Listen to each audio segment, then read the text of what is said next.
tonight.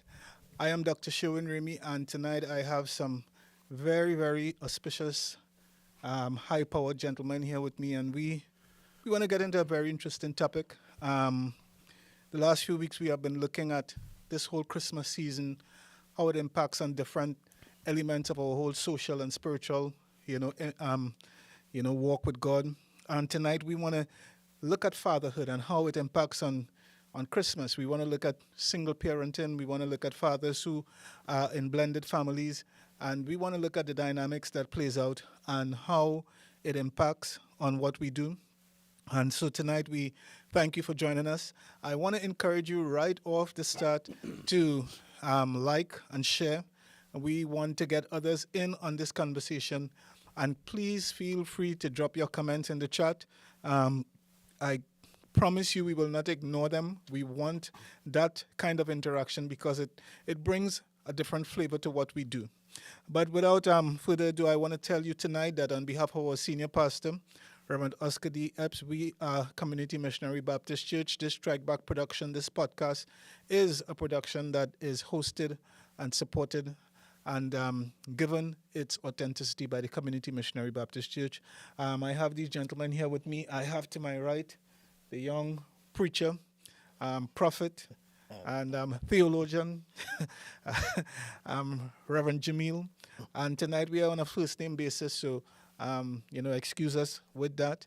And then I have CW, the cool brother. You're from Ohio, right? Yes, sir. From Ohio. And I know 614. he's thinking about Ohio State football and all that stuff right now. And then, of course, I have Mr. McGraw with us tonight. What a pleasure it is to have you guys with us. How was the week? Start with you. What kind of week did you have? I know we have so much happening now, so much changes. How was your week, and what's this whole Christmas week doing to you? My week is it's been going pretty well so far. My kids are older, so gift cards, things like that are more appropriate because it's kind of hard to buy for 25, 26, and 28-year-old young ladies. So, but grandkids got them taken care of, but it's been good. How about you, CW? How has your week been going? Week's been good. On vacation, so it's been good, relaxing. Not really getting bogged down with the Christmas, having to buy this and that. Like you said, kids are grown, and so pretty much they like money. So Zelle is the best friend at this time of year. And as far as for me, I really just want to be around family. That's what makes me. I can buy for myself. There's really nothing that I can say that I want. So I just want to spend time with family. All right, so I want to come to you, my brother. How has this week been for you? And I know this has been tough times for the guys in blue, the star. I know it has been tough times, but how has this week been for you? The week's been good. The week's been good. We've been struggling, but I'm gonna ride with them, ride or die. It is what it is. But the week's been good. Christmas pretty much is taken care of for the most part. I'm not really caught up in the hustle and bustle because we try to proactively plan, a few weeks in advance. That way we're not just hit with everything at once. But it's been good. Looking forward to the holidays, definitely. Good. So as we get into tonight's program, we're going to be making some statements, and it will sound like if it's like an oxymoron. Christmas is a time of joy and pressure, a time of sadness and happiness, a time of good and bad, a time of up and down. And it seems as though Christmas brings out, and the season from Thanksgiving all the way up to this time brings out the best and the worst in some people. And so we want to look from a fathering perspective because I think quite clearly it's different for fathers than it is for anyone else in the whole Christmas season. So which one stresses you most? And I'll come to you, CW. Christmas shopping or Christmas decorating? Which one stresses you most? Oh, decorating by far, because I like to shop. But decorating by far. As far as my wife does the inside of the house, I'll do the outside of the house. So it's just a matter of getting the stuff out, untangling the lights and putting them up. And, the grandkids want to help and put up lights. That's the part that stresses me out. Shopping doesn't bother me whatsoever because they have this thing called a phone and Amazon, and you can order stuff. So, yeah, shopping is pretty easy. How about you, Derek? I know you said I know your kids are grown but what stresses you more? Is it the shopping or the decorating? I don't do much decorating, not outside. I have some friends. They know who they are who help me decorate my house. But it was pretty easy. Pretty easy to, just kind of find out what the kids wanted, especially, for my daughter, my grandkids. And me and their grandmother just kind of go online. She gave me access to her account where she buys them things, and I just paid for it. That's that. Teamwork make the dream work. Even with ex-spouses. I hear you. I hear you. And so, for you, Jamil, what to you brings on much more anxiety? Is it the shopping or the decorating? All of it. All of it. No, I guess the most anxiety would be realistically just the decorating because being a part of it, but it's not really the decorating, it's the aftermath. Right. Yeah, I think I shared a couple episodes ago that our Christmas tree just stayed up because it was just too big to break down. And praise the Lord, here it is, December again. So I don't have to put it up, but it's just the decorating, man. It's just all this stuff, and why can't we use the same thing we used last year? It doesn't work like that when you have a woman in the house, right? Yeah, So as men, when did we first realize that it was more work than magic?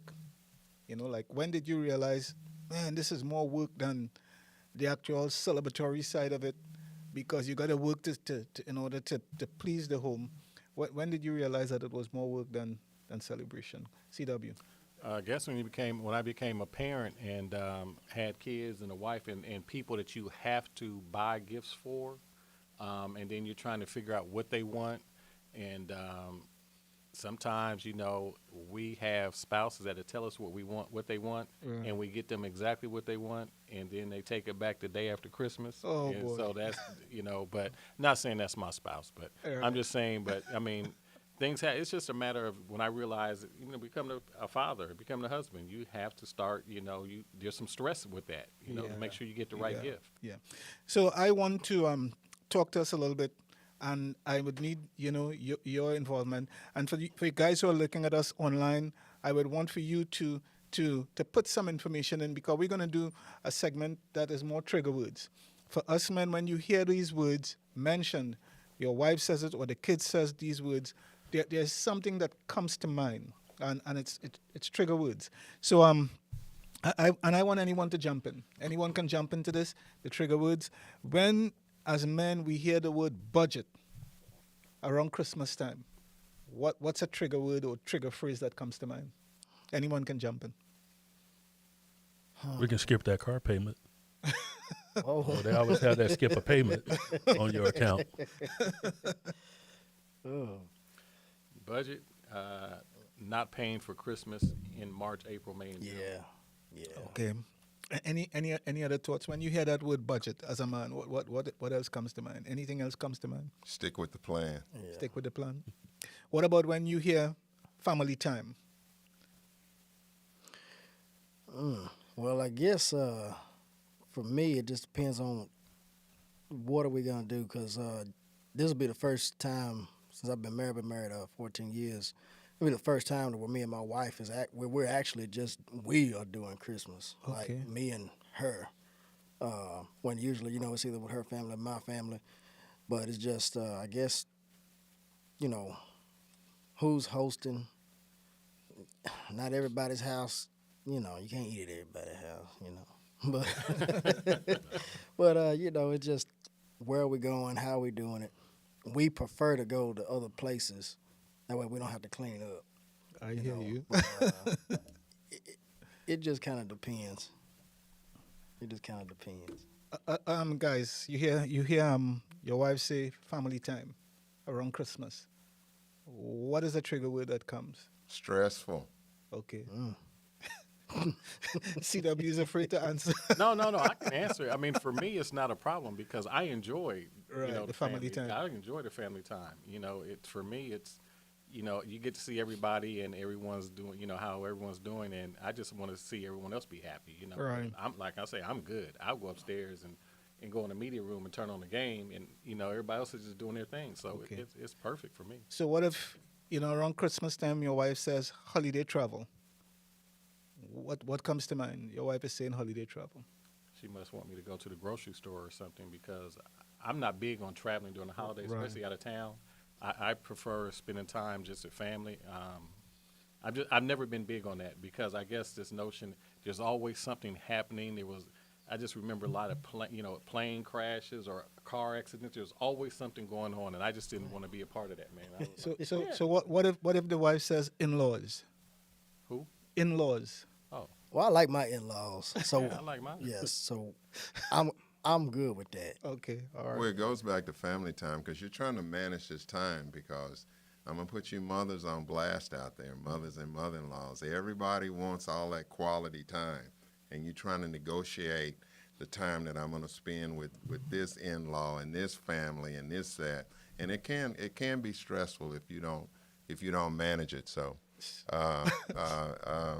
again, I go to stress, and you have to manage it. You have to have a game plan, Right. and you can't let it overwhelm you. So let me bring. So I mean, there are expectations. What if one of the expectations from the wife and kids is we want everyone to dress in the same pajamas? That ain't Grandmother, grandfather, everyone in the same pajamas. Take out pictures on Christmas morning, and you're not a pajama person. Are you willing to make that adjustment? And you hear it coming. What comes to mind with that kind of expectation? It's not happening with me because I got the grandfather rule. Now, early on in marriage, you kind of have to fall in line, and it was funny and for laughs and giggles. But at this point in time in my life, I'm not doing ugly sweaters or pajamas. Laura's is not the onesie type thing with the boots. Do the pajamas, but not the onesie type thing. My son-in-law loves it, though. I guess for me, as I get older, you know, it's like it's family. It's just a good time. I could do it just a one-time thing. Now, if you want to wear them all day long, then we're gonna have major issues. But just to take a picture, I could do it to get a. Right. But because I know for us men, around this time when, your wife comes and says, we need to talk about the Christmas budget, I know that brings on a certain kind of, it's either the blood pressure goes up, the wallet starts to get nervous because you know that money might be spent beyond what you had in your mind that you wanted to spend. It's all a part of what happens during the season. And then most of us are grandfathers. So when you're a grandfather too, huh? I am. Yeah. I So am. when the grandkid comes and say, Pow, you are the best Santa in the whole world. What do you think is coming next? She's getting what she gets. Whatever she Yeah. wants. Whatever. Times three, since I have Yeah. 3 granddaughters.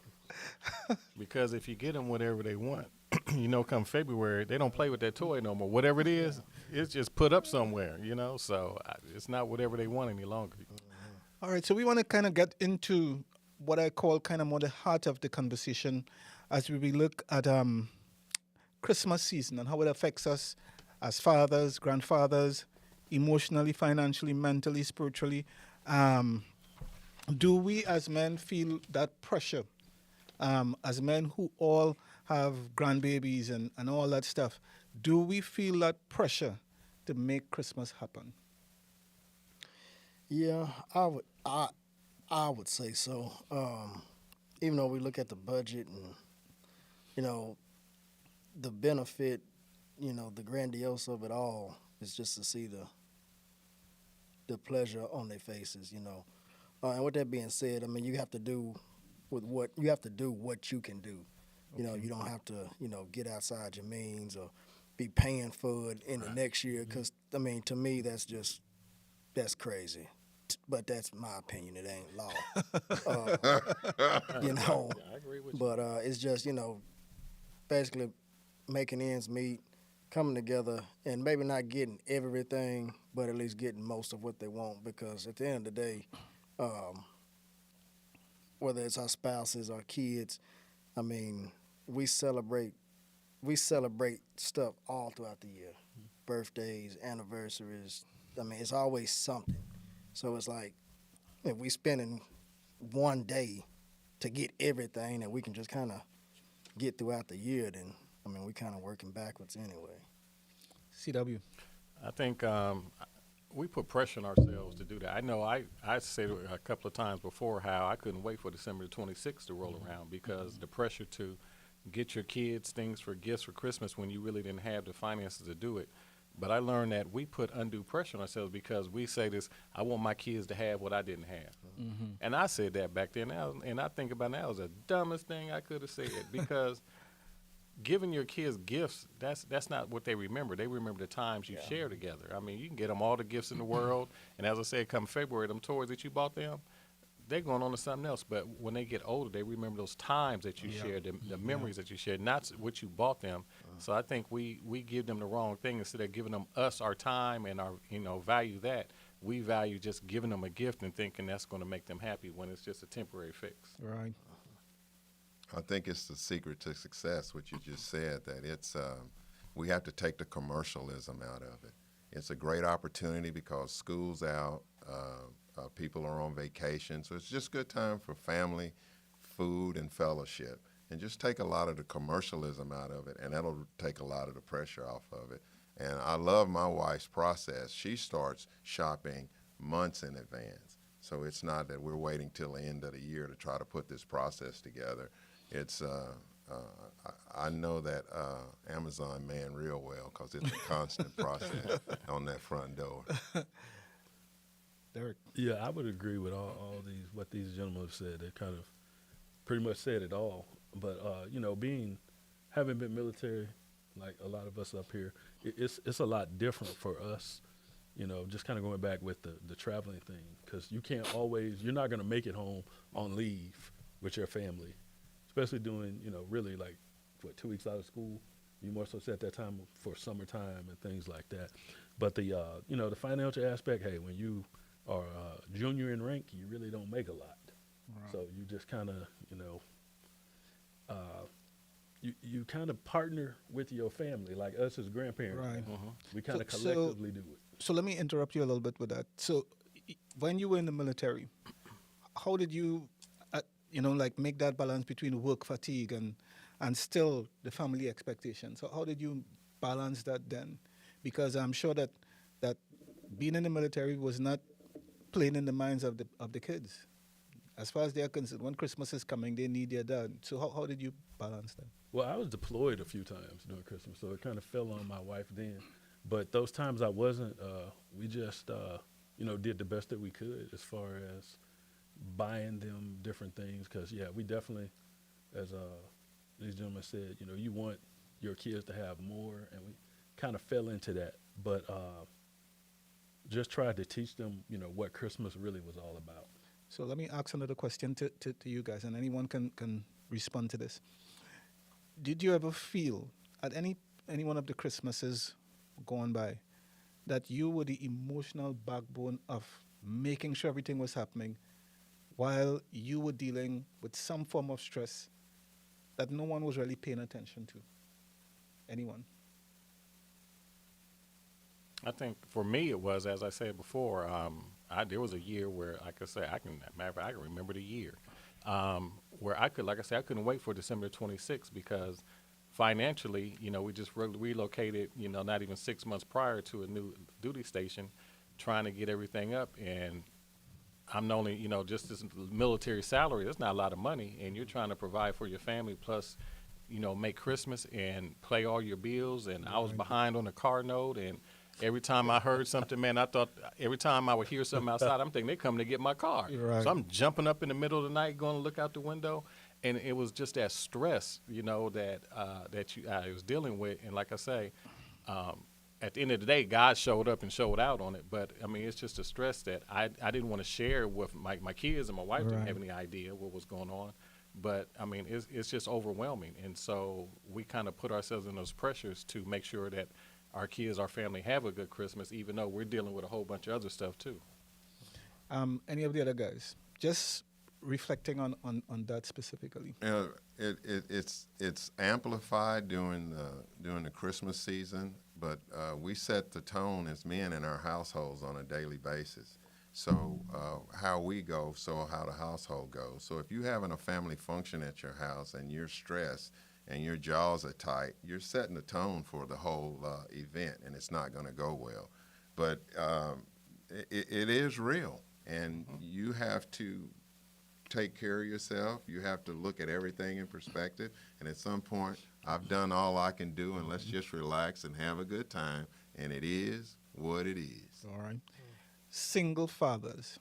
Has any of us been like a single father at any point in time where you were fathering? The mother was there, but you were the father on the side. There was not a relationship or marriage. And so you, in essence, was a single father. Anyone on the panel? Because like Greg right now, in a sense, you're a single father because you are not in that home with father and mother. And even though the kids are grown,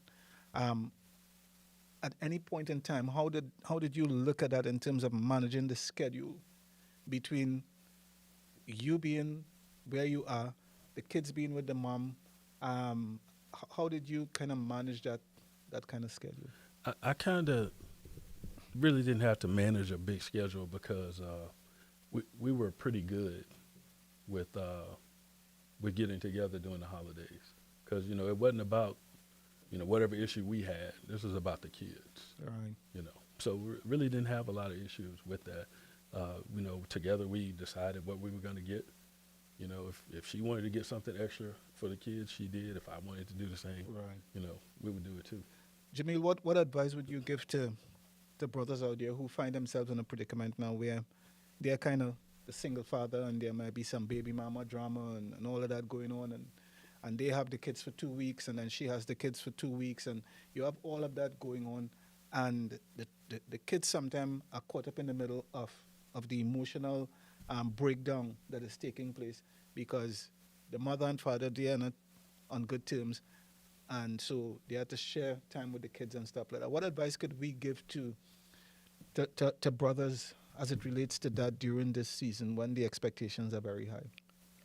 I would say, first off, be true to yourself, and be true to yourself, and that means like what you can really do. Don't try to keep up with the Joneses, as some might say. Don't try to go all out. And now here you strung out trying to figure out how you're going to pay your bills for the next few months. But at the same token, if there is that, that discord, the main thing is the main thing, and the main thing is the child. Right. So, I work with a lot of guys who have that tension, and it's just you have to separate, feelings from the facts. And if the fact is that, hey, you're dealing with someone that's crazy, well, when you have time and opportunity to spend with your child, you do your Christmas then, and you pour that meaning of Christmas into them, and you do for that child, and make the child the priority. So, I like what you're saying because it really puts us in a good place. I want us to have this conversation very truthfully because Sunday pastor was in his sermon. He said, every time a good man falls, there's a woman close by. And I know that was kind of like tense for some people while there was laughter, but I know that there's a reality to that. And sometimes we may have been in a relationship and we realize everything fell apart, and when we start reflecting, the blame game comes in.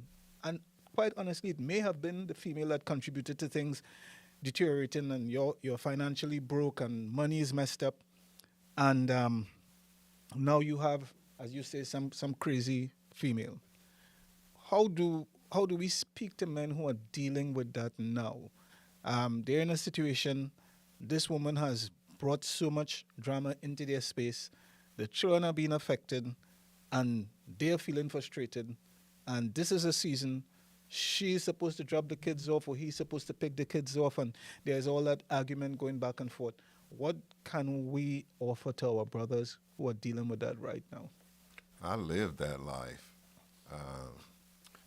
Not live it now, right? No, not Okay. I just want everybody to know. I lived that life Right. Through a divorce, and it was mentally, physically draining on myself. And my ex at the time made it as difficult as she could on me. But my objective was what was best for the children. So I had to take that hit.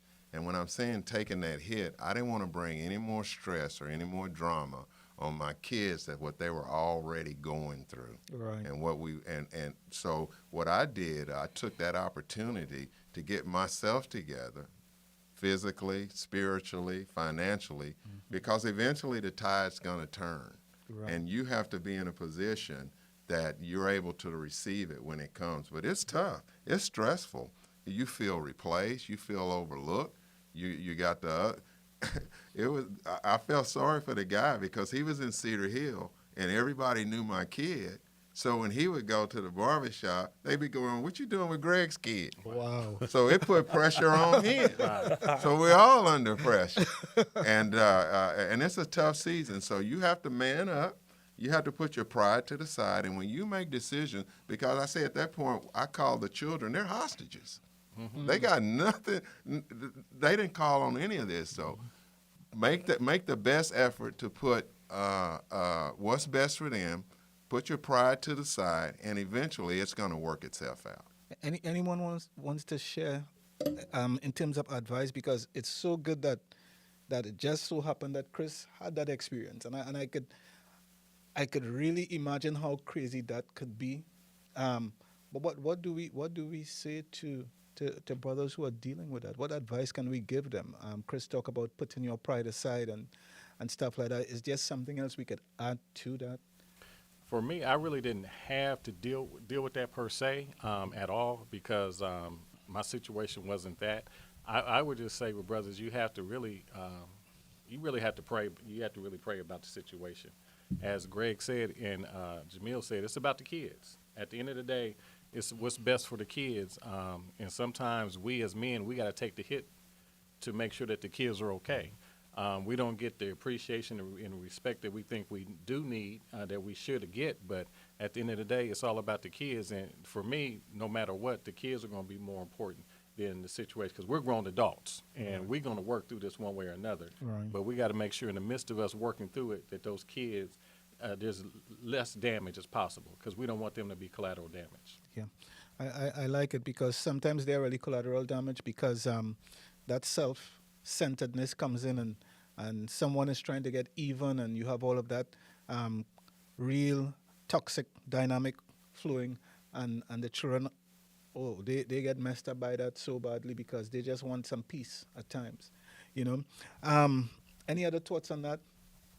We good on that side? So let's look at this whole idea of from a married father perspective. There's so much tradition that both sides of the family brings. The wife would have some family traditions. The husband, he will have his family traditions. And then the spouse will have expectations of the husband. Do you think at times that some of the expectations could be unrealistic from a traditional standpoint? Well, I think that they can. I think that they can be dependent upon what the tradition is. You know, like, I think we've shared in past times that the dollar of today is not the dollar of 15 years ago. Sure. Right. I mean, jobs. The dollar of today is not a dollar of yesterday. No, and so the reality of what we used to do, or how Mama and them did it, or what we did 3 years ago. Well, I mean, you're right. That's a fact. That's what we did. But I don't know, the way that things are, as far as in society and economically, we're all in a different place. When you make X amount of money, it's good money. But then when inflation comes up, you make that same money, but it don't feel the same. Don't go as far. Right. I think sometimes you got to start your own traditions. Yeah, we did it this way, and she did it that way. Let's start our own tradition. Right. We can incorporate a little bit of both and do things that a lot of people, well, we open up a gift at midnight on Christmas, or we open on Christmas Eve. Well, no, we don't open up till the next morning. Why argue over something that's really, trivial? Start your own tradition. So, I mean, I think that's the easiest way, you know. So I'm pretty much like, hey, whatever happens, it doesn't matter to me. So Well, I try to, what works for me is I don't try to understand it. I just try to respect it. And once I respect it, then you put the steps in place that you can meet those family traditions because it's important to them. And then it takes you out of your comfort zone, and then you can experience something different on different holidays. So, like I say, I don't try to understand it. I respect it, and we try to honor our other family members' traditions or whatever they think how they celebrate, outside of just being Right. sinners. So we ain't doing all that. It's just a line we won't cross. But we do. We try to keep it holy, but we respect their and traditions. brandy and eggnog. So, what about blended families? Where they have, how any of us in situation where there's the blended family? Yeah. Okay. Yeah. How do you navigate the blended family dynamic? I mean, from my situation, I thank God for it because I didn't have to deal with none of the, The external stuff. with the external stuff. Pretty much, I'm stepdaddy, but I am daddy. Right. I don't have to worry about all that other side of the fence and what they got going on. We pretty much just took it and rolled with it. But, in our household, it was established. It was established once we got married. We didn't put a plan after we got married. We put a plan together. That's good. If I'm assuming this responsibility for this child, then that comes with no restrictions. The head of the house is head of the house. It ain't head of the house, but that's my child. Right. That may be true, but so for us, it was a blessing to be able to share this testimony because I mean, not everybody has that, but when it comes to Christmas time, there ain't no issue. Like I say, I get along good with my in-laws. My wife gets along good with her in-laws. Like there's good family harmony, and I think as far as being a blended family. If you struggle in that area, then I would suggest put a plan together, and actually put something in place. That way, it won't bring disunion to the household. Because at the end of the day, the enemy comes to steal, kill, and destroy, and if he can divide, then he can conquer. And the truth of the matter is as men, as heads of households who take on the responsibility of a blended family, or the women who may come to a blended family. I don't want to just be like it's us taking care of kids. I mean, you have women that come to the table too, and take on that motherly responsibility. Yeah. I just feel that a plan needs to be in place, and put feelings aside, and the household is a household, and move forward. I think the adults need to be as resilient as the children are because the children are very resilient and adjustable.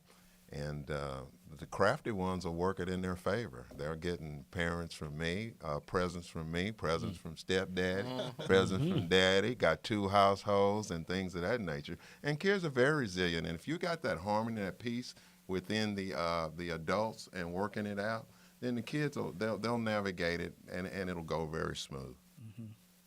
And anyone else? This blended families. Okay, so here's another thought. So Christmas brings out what I call some of the most funniest and joyous moments. And we can all reflect and remember sometimes when it really, really was funny. And I started off, I remember when I was probably about 19 years old at the time. I was a police officer then. And I was babysitting. I was kind of like a single father. And my daughter would sleep on my chest. And so I was so tired, I was knocked out. And she wet the bed on me. And that was like a funny moment, not just for her, because she didn't understand, but for like my sisters, and we had so much relatives over, and I was wet all the way down. And that happened Christmas morning. I was sleeping on Christmas morning. So that is something that we always go back and talk about, because I was a young father, didn't have a clue, and mother was crazy, and I said, I'm going to take my child, and the next thing I was trying to do something that I wasn't really properly equipped for, And so I remember that was I'll never forget it, and we always remember that. So that was like one of the funny moments for me. And anyone wants to share anything else that might have been probably not as dramatic as my situation, but it was funny. One of my daughters, I remember she said, I'm tired of getting these. She was probably about 5 or 6 years old. These girl toys are boring. I want some boy toys. Right. She said, boy toys are fun. I'm like, so what do you want? She said, I want a racetrack. And I bought her a racetrack, and she just loved that racetrack. I Right. mean, because she thought the boy toys were more fun. And girl, she said, I'm tired of dolls and all these girl toys. So I thought that was pretty funny. So Yeah. she just screamed, I want some boy toys. So I was coming home from out of town. I actually drove in on Christmas Day, and so my wife was, being the good wife that she is, and gonna get me some gifts to open up when I get home. And so I didn't know she was recording me, but she was. And so I'm going through some stuff, and I opened up the box, and these were the ugliest slippers I'd ever seen in my life. And and when I opened the box, I just kind of, you know how people got nasty food and you just kind of fold a plate up and put it in the tray. So that's what I did with the box. And when I turned around, she got the camera on me. I'm like, well, baby, we go ahead and take these back. I ain't putting these on. I like that. Yeah, that's funny. That's funny. One year I gave my daughters actually coal. Uh-huh. I actually did. People always talk about that, but I actually got them gifts. But it was really funny. Probably the first 45 minutes or so, they come downstairs and it's nothing but, some containers of coal. I was like, hey, I told you if you didn't act right. So they kind of remember some of that stuff. Right. But then they did actually get gifts. Right. Any funny moments, Greg? Well, my daughter was actually she was grown at the time, and she wanted to reconnect the family and get us all together. And she was having her first Christmas at her house and dinner, and she was cooking, and she was baking the turkey, but she forgot to take that giblet and that turkey and She that cooked neck the bag. part The and that bag. middle. And when you cook that bag, it doesn't cook all the way through. So we had a bloody turkey, and the only thing open was a Burger King. But Burger King was rocking back then, so we made it through the day. But every time, every Christmas past or holiday, we make sure and joke about make sure you get that bag out of that turkey. So I want to put this out there. You were going to say something, CW? No, sir. All right. Men often carry the season, but don't feel part of it. And it's interesting because a good friend of mine who worked together called me up probably about a week or so ago. Today's Tuesday, Monday, about just over a week. And he was saying he's so stressed out because his wife, every year she wants a new Christmas tree. So they will buy the Christmas tree, dump the Christmas tree because taking all those decorations off, nobody wants to do it, and she's just dumped the Christmas tree. And he says he didn't know Christmas trees were costing this kind of money this year. He says, it's just out of this world. And so he says every day she's telling him she needs the Christmas tree. And he said, I'm not going to do it. And he said it really created some problems in the home. And he felt so isolated because he says, I'm going to do all of this.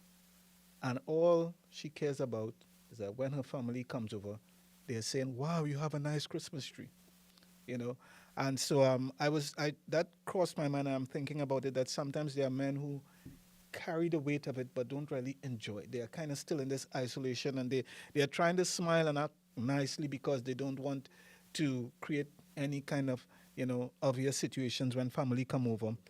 But that emotional weight of being the strong one, sometimes for men it really could be stressful during this season, carrying that around when there are some other extenuating circumstances playing around in at that very moment. Let's talk about that a little bit. Do we sometimes feel that men really carry it but don't get a chance to fully enjoy it? Is that something that we feel that we see? Well, that's reality. It's not just Christmas. It's It's Father's Day, Mother's Day. Mother's Day is $1 billion industry, and on Father's Day, if you don't cook, you don't eat.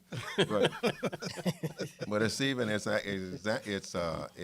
amplified during the holiday. And one of somebody online wrote, Cassie Campbell. She wrote, "Tell her no."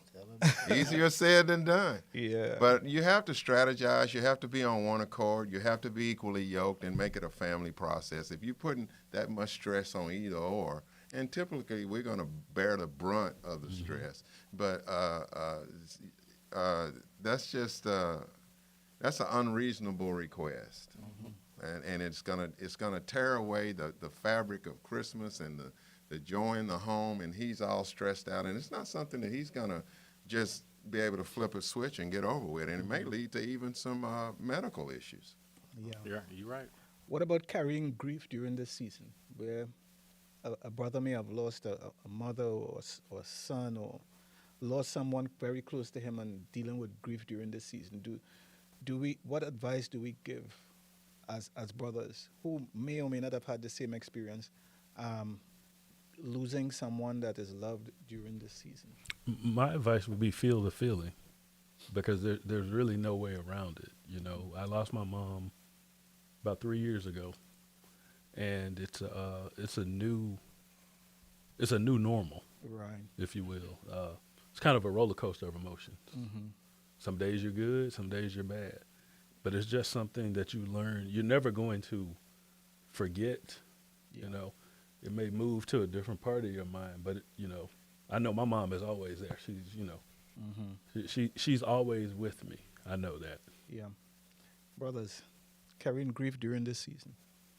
What? Because I too can really associate my feelings with what you're saying, because I lost my mom, and Christmas was huge. It was all about her, and we celebrated her during that time, because for her that was the most important time of the year, and that was from kids growing up. And so I remember the first Christmas that she was not there with us.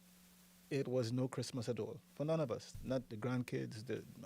It was just not, because she did all the cooking. She was a good cook. She would have the house decorated a certain way, and we all went to wherever she was.